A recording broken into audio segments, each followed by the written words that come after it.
In this video, I'm building a Java program that reacts to music in real time.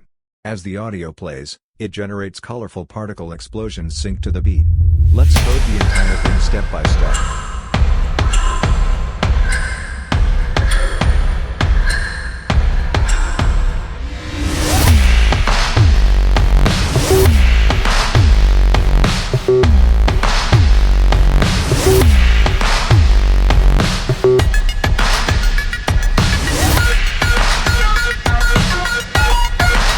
Now let's build the project step by step.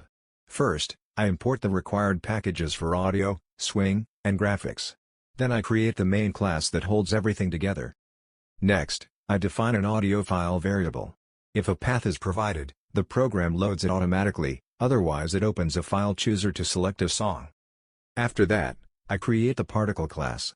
Each particle has its own position, velocity, size, lifetime, and color, which helps create dynamic explosion effects. Then I add a constructor to initialize these values when a particle is created. Finally, I implement the update method, where particles move, slow down with drag, fall with gravity, shrink over time, and disappear. This is what creates the smooth animation.